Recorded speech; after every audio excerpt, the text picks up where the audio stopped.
Here are 6 things your wife wants, but will never admit. And if you ignore these, her attraction for you will gradually die. I spent the last 7 years traveling the world helping guys get the girl, and what I've realized is that getting her is the easy part, but keeping her is when the real game begins, and that is what this channel is about. This isn't going to be cliche advice. You may disagree with it, you may even call it manipulative, but I'm not trying to be politically correct with what we're going to go over today. I want to give you what genuinely works and what genuinely gets women to respond to you. If you only fix one of these, you already be ahead of 90% of the pack. V doesn't actually know what this list is, so it'll be really interesting to see what her response is when we go over these. So I'm going to go over the 6 points, and then afterwards I'm going to give you the one biological reason why women actually respond to these and why they get turned on by these. Point number 1, so before I ever go on a work trip, the mood always shifts. You get really angry. Well, not angry, it's more getting sad. If your girl doesn't get sad, then that's a whole new topic in itself, right? She gets excited before you leave. And there'll always be a negative emotion before I leave. You know, you always say to me, oh, you know, I don't want you to go away. Why can't you just stay here? And then as soon as I get back after being away for a week or 2, or maybe even a month, the relationship is more fresh than it's ever been before.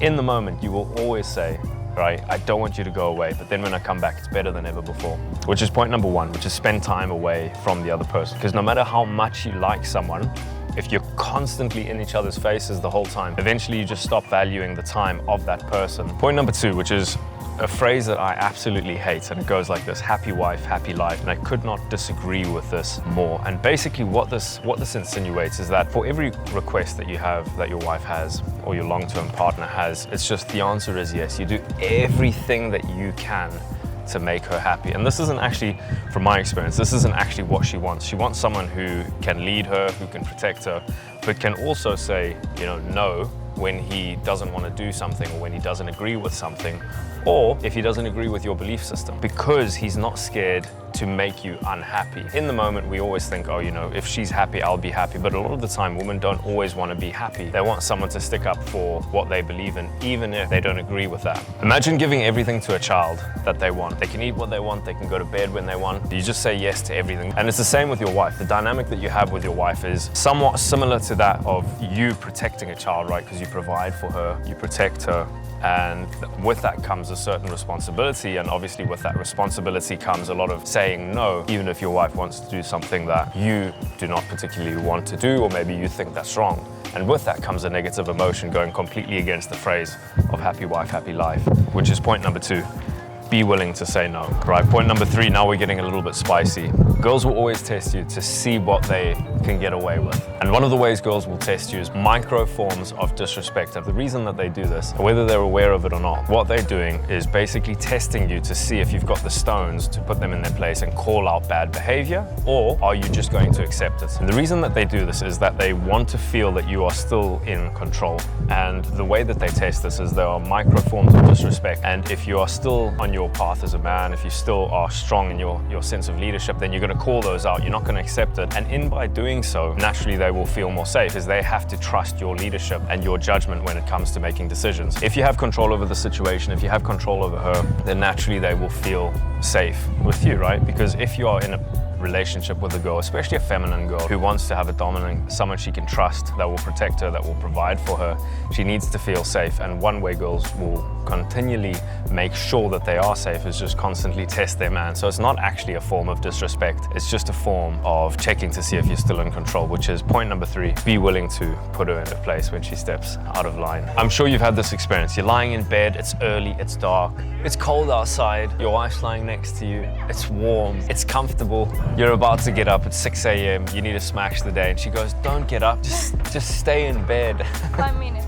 Just 5 more minutes, just stay in bed. What should you do? Option A, stay in bed. Option B, get out of bed. What should you do? You tell me. Get out. Even though she says she wants you to stay in bed, she might think that she wants you to stay in bed, but if you said that you're gonna get out of bed, and you said that you're gonna go and chase your dreams, go to gym, build your business, she expects you to do so. So that's point number 4. Even though she says, please stay in bed with me, baby, she doesn't mean it. All right, this has happened far too often. You have a friend, he is single, and he stays in good shape, he dresses well, he puts effort into his appearance, and then he gets into a relationship and he starts getting out of shape. He gets the dad bod, he starts putting on weight, and that's because he's living life in easy mode. Maybe his missus is cooking for him, and he just gets out of shape. And then you have girls saying, oh, I just love the dad bod. Do you know what the dad bod is? dad bod. It's like a body of a dad, like really yeah, fat. okay. You know, you've heard this before. Girls saying, oh, I love the dad bod. They don't like the dad bod. Here's the secret. The only reason a girl will say that she likes a dad bod is because you become less attractive in the relationship. So there's less sexual threat from him being attractive to other women. She doesn't actually get turned on by it. If anything, she loses respect for it. Point number 6 is don't share your problems with your missus. She's not your psychologist. It's not her role to carry your problems. And even though your wife may say, oh, please just share your problems with me, she may think that she wants that in the moment, but then as soon as she starts seeing a lot of doubt in the way that you're handling things, she thinks that you're not confident about the situation. What that will essentially lead to is the fact that she doesn't feel confident in your ability to lead and protect her. And over time, she will eventually lose respect for you. And obviously with the respect, the attraction goes as well. So why do women say they want one thing and then respond to another? And the reason for this is because their biological imperative is to survive and reproduce. But as humans, obviously we want comfort, we want pleasure. And women will say they want one thing because they will think that they want the comfort and the pleasure, but their biological imperative, like I said before, is to survive and reproduce. And their biological imperative will always win. And all of these behaviors that women won't admit to wanting are actually in alignment with their biological imperative. So for example, spending time away shows independence. Saying no shows her that you actually know what you want and that you're not scared of being disliked. Putting her in her place, it makes her understand that you are still firm in your role of leadership, not staying in bed, being driven to achieve, not having a dad bod because it lacks self-control. And finally, not sharing how you feel, right? It's not her job to manage your emotions. She wants you to lead confidently and she wants you to be confident in your decisions, right? So I hope you've enjoyed the video. If you have, subscribe and I will see you in the next one. Peace.